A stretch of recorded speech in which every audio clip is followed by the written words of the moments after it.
అందరికీ నమస్తే అండి. వైసీపీ అధినేత మాజీ ముఖ్యమంత్రి జగన్మోహన్ రెడ్డి గారు బహుశా రాజకీయాల్లో ఒక కొత్త ట్రెండ్కి శ్రీకారం చుట్టారు. అది భవిష్యత్తులో ఆయన చేయబోయే కక్ష సాధింపుల కోసం కావచ్చు, లేదా ఇప్పుడు జరుగుతున్న తన పార్టీ కార్యకర్తల మీద నమోదవుతున్న కేసులను తగ్గించడానికి కావచ్చు, తన పార్టీ కార్యకర్తలకు నాయకులకు ఒక రకమైన భరోసా ఇవ్వడానికి కావచ్చు, లేదా భవిష్యత్తులో తన పరిపాలన ఎలా ఉండబోతోంది అనేది స్పష్టమైన సంకేతాలు ఇవ్వడానికి. సరే, కారణం ఏదైనా సరే ఒక కొత్త ప్రయత్నానికి, కొత్త ప్రయోగానికి శ్రీకారం చుట్టారు. వైఎస్ఆర్ కాంగ్రెస్ పార్టీ ఒక యాప్ రూపొందించబోతోందంట.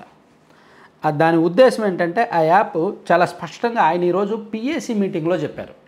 మనం ఒక యాప్ తీసుకొస్తున్నాము, ఆ యాప్ విడుదల చేస్తాము, దానిలో ప్రభుత్వ వేధింపులు జరిగిన, అన్యాయం జరిగిన వెంటనే యాప్లో నమోదు చేయవచ్చు, పలానా వ్యక్తి పలానా అధికారి కారణంగా అన్యాయంగా ఇబ్బంది పట్టానని చెప్పొచ్చు, ఆధారాలు కూడా ఆ యాప్లో పెట్టొచ్చు, ఆ ఆధారాలన్నీ కూడా అప్లోడ్ చేయొచ్చు, ఆ కంప్లైంట్ ఆటోమేటిక్గా మన డిజిటల్ సర్వర్లోకి వచ్చేస్తుంది, మన ప్రభుత్వం అధికారంలోకి రాగానే ఆ ఫిర్యాదులపై ఖచ్చితంగా పరిశీలన చేస్తాం, అన్యాయానికి గురైన వారంతా ఈ యాప్ ద్వారా ఫిర్యాదులు చేయవచ్చు, ఆధారాలు ఉన్న వీడియోలు పత్రాలను అప్లోడ్ చేయవచ్చు, ఈ ఫిర్యాదులపై పరిశీలన జరిపి చట్ట ప్రకారం చర్యలు తీసుకుంటాం, తప్పు చేసిన వారందరినీ సినిమా చూపించడం ఖాయం, చంద్రబాబు ఏదైతే విత్తారో అదే చెట్టు అవుతోంది, రీకాలింగ్ చంద్రబాబుస్ మేనిఫెస్టో కార్యక్రమం కింద బాబు ష్యూరిటీ మోసం గ్యారంటీ కార్యక్రమాలు బాగా జరుగుతున్నాయి అని చెప్పి ఇదంతా చెప్తూ ఆయన ఈ యాప్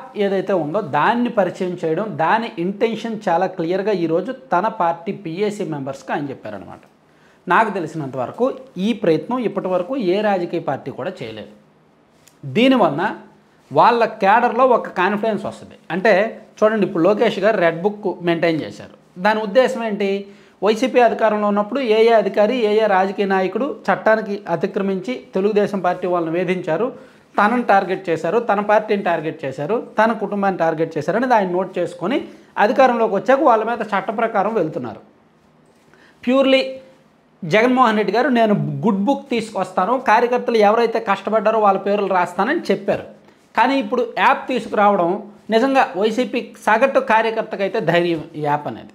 ఎందుకంటే అన్నీ కూడా పైకి వెళ్తాయి, పార్టీ పెద్దలకు వెళ్తాయి. అంటే గ్రౌండ్ లెవెల్లో ఒక వైసీపీ కార్యకర్త మీద ఎవరైనా కేసు పెట్టారనుకోండి, అది ఆ మండల స్థాయి నాయకుడికో, లేదంటే ఆ జిల్లా స్థాయి నాయకుడికో, లేదా ఆ నియోజకవర్గ స్థాయి నాయకుడికో చెప్పుకోవాలంటే వాళ్ళు పట్టించుకోవచ్చు, పట్టించుకోకపోవచ్చు, వినొచ్చు, వినకపోవచ్చు.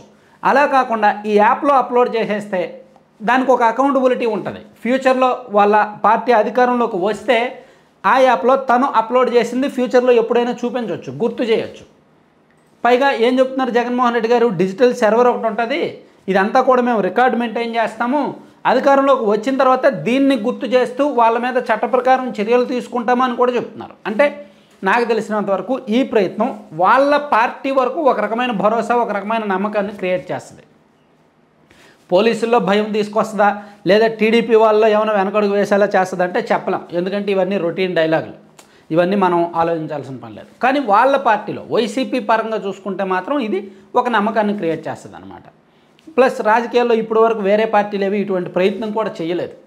ఫర్ ఎగ్జాంపుల్, ఒక కార్యకర్త మీద ఒక కేసు నమోదవుద్ది, లేదా ఒక కార్యకర్త మీద ఎవరో టీడీపీ వాళ్ళు అర్ధరాత్రి వేళ వచ్చి కొడతారు, లేదా ఇంటికి వచ్చి తిడతారు.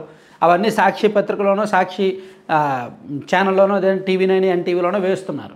సో ఇప్పుడు దానికి సంబంధించిన వీడియోలు అండ్ ఫోటోలు తను అప్లోడ్ చేసి ఉంచుతారనమాట. అవి ఫ్యూచర్లో తనకు అవే ఆధారంగా మారుతాయి. వాటిని బేస్ చేసుకునే వీళ్ళు రివర్స్లో వెళ్తారు. అంటే ఇక్కడ పార్టీ వరకు ఉపయోగపడతాయి. కానీ ప్రజల కోణంలో చూస్తే మాత్రం, అంటే జగన్మోహన్ రెడ్డి గారు ఇప్పటి నుంచే ఫ్యూచర్లో కక్ష సాధింపు గురించి ఆలోచిస్తున్నారా? అందుకే ఇప్పటి నుంచే వాళ్ళ పార్టీ నుంచి ఫిర్యాదులు స్వీకరిస్తున్నారా? ఎప్పటి నుంచే పోలీసుల మీద బెదిరింపులకు దిగుతున్నారా? సో మళ్ళీ జగన్మోహన్ రెడ్డి గారు గెలిస్తే కక్ష సాధింపు పీక్స్లో ఉంటుందన్నమాట. 2019 నుంచి 2024 వరకు ఆయన చేసిన పరిపాలనలో కక్ష సాధింపే సింహభాగం ఉంది. సో భవిష్యత్తులో ఆయన అధికారంలోకి వస్తే ఇంకా ఎక్కువ కక్ష సాధింపు చేస్తారన్నమాట అనే సంకేతం కూడా సాధారణ ప్రజల్లోకి వెళ్తుంది.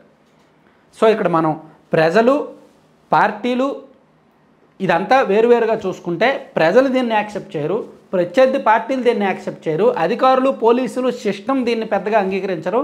కానీ వాళ్ళ పార్టీ వరకు వాళ్ళ పార్టీ నాయకులు కేడర్ మాత్రం దీన్ని పాజిటివ్గా తీసుకుంటారు. జగన్మోహన్ రెడ్డి గారికి ఏదైనా సమస్య చెప్పొచ్చు దీని ద్వారా అనేది మాత్రం యాక్సెప్ట్ చేస్తారు. సో పార్టీ పరంగా ఇది మంచి ప్రయత్నం అని చెప్పుకోవచ్చు ఖచ్చితంగా. Thank you. సరే, కంటెంట్ చూశారు కదా. యాక్చువల్లీ కంటెంట్కి సంబంధం లేకుండా మీరు పక్కన ఒక అడ్వర్టైజ్మెంట్ చూడొచ్చు.